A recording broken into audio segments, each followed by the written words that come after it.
नियोप्लेसिया part 3 difference देख लिया। अब देखेंगे स्प्रेड कैसे होता है ट्यूमर। तो दो तरह से होता है, लोकल इन्वेजन या डायरेक्ट स्प्रेड और मेटास्टैसिस डिस्टेंस स्प्रेड। तो ये दोनों स्प्रेड जो होते हैं वो बेनिग्न ट्यूमर में नहीं होते हैं, मैलिग्नेंट ट्यूमर में होते हैं। तो मेटास्टैसिस लोकल स्प्रेड यानी कि देखो नॉर्मल टिश्यू है, नॉर्मल टिश्यू में ये ट्यूमर है, ट्यूमर इधर इधर इधर लोकल इन्वेजन हो गया, मतलब लोकली उस साइड से फैल गया। बट मेटास्टैसिस में क्या होता है, ये लोकली नहीं होता, डिस्टेंस स्प्रेड होता है। कैसे? जैसे ये ट्यूमर है, लोकली स्प्रेड हुआ, लोकली स्प्रेड होके ये ब्लड वेसल्स में भी ट्यूमर पहुंच जाता है। तो ये हो गया इंट्रावेसेशन, यानी ब्लड वेसल्स में भी ट्यूमर पहुंच गया है।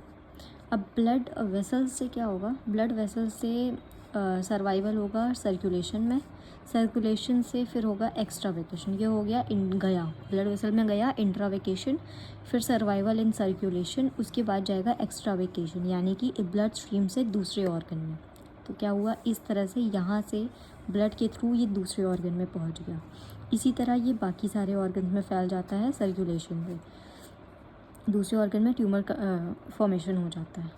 ठीक है, तो इसको बोलते हैं माइक्रो मेटास्टैसिस फॉर्मेशन, यानी दूसरे ऑर्गन में ये फैल जाता है। ये हो गया मेटास्टैटिक कोलोनाइजेशन। तो इसी तरह से ये हो गया माइक्रो मेटास्टैसिस फॉर्मेशन, या एक ऑर्गन में चला गया। अगर ये बहुत पूरी बॉडी में फैल जाता है, पूरी बॉडी में, ब्रेन में, थायराइड में, हर जगह, किडनी, लिवर, लंग्स वगैरह में, तो ये हो गया मैक्रोस्कोपिक मेटास्टैसिस।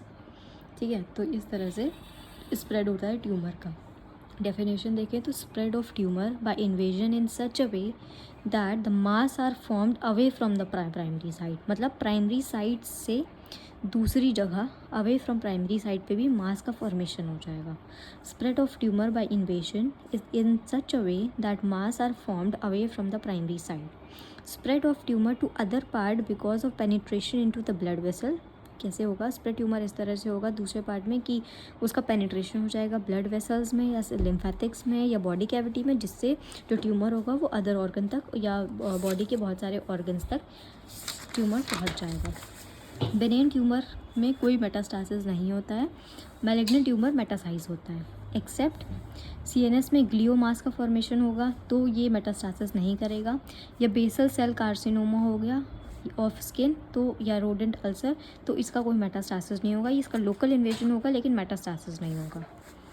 ठीक है, अब उसके बाद रूट्स देखेंगे मेटास्टैसिस के कौन कौन से रूट्स होते हैं। तो इसके 3 रूट्स होते हैं, by blood, by lymph and by body cavity. By blood जो होता है उसको बोलते हैं हेमाटोजेनस रूट, जो अभी देखा है। बाय लिम्फ होता है lymphatic route, and by body cavity होती है ट्रांसिलोमिक रूट। तो इसके 3 रूट्स होते हैं। जो ब्लड रूट होता है या हेमाटोजेनस रूट होता है उसमें सार्कोनोमा यूजुअली स्प्रेड होता है इससे। बाय ब्लड से या हेमाटोजेनस रूट से सार्कोमा मोस्टली स्प्रेड होता है, और लिम्फेटिक रूट से कार्सिनोमा यूजुअली स्प्रेड होता है। तो इस तरह से देख लिया, ये हो गया primary tissue.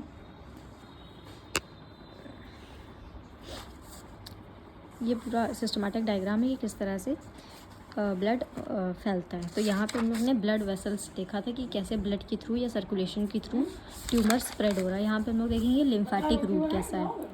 The pattern of lymph node involve follows the natural route. Natural route जो लिम्फ का होता है वही फॉलो करता है।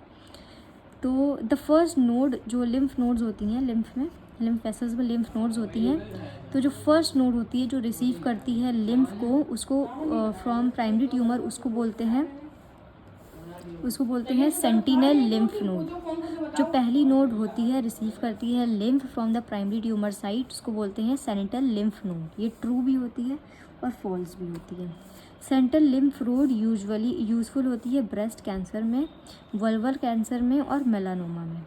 ठीक है, ये हो गया लिम्फेटिक रूट। अब हेमाटोजेनस रूट कॉमन होता है सार्कोमा के लिए, और लिम्फ नोड कॉमन होता है कार्सिनोमा के लिए।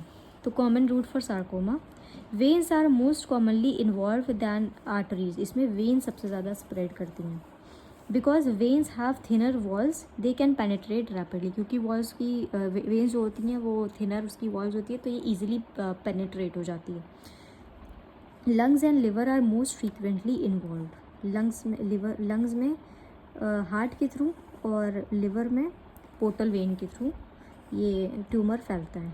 फिर होता है transcoelomic route, spread along with body cavity से स्प्रेड होता है। इसमें 3 तरह से होता है, direct seeding into the cavity और सरफेस, डायरेक्ट सीडिंग हो जाती है कैविटी के अंदर, या सेरेब्रोस्पाइनल फ्लूइड के थ्रू ये फैलता है, या इम्प्लांटेशन के थ्रू ये फैलता है।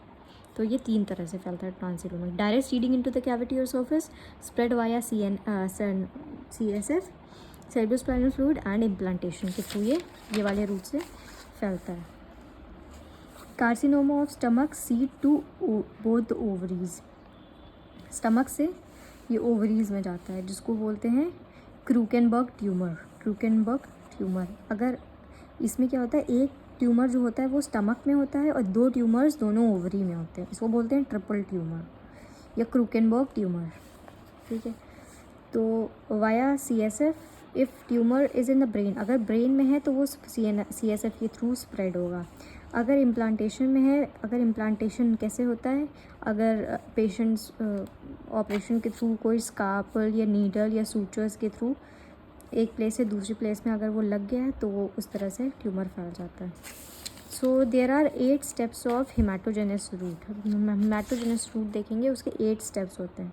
आई don't know going that deep is in that urgent और दैट इम्पॉर्टेंट, सो ये हम नेक्स्ट वीडियो में देखेंगे।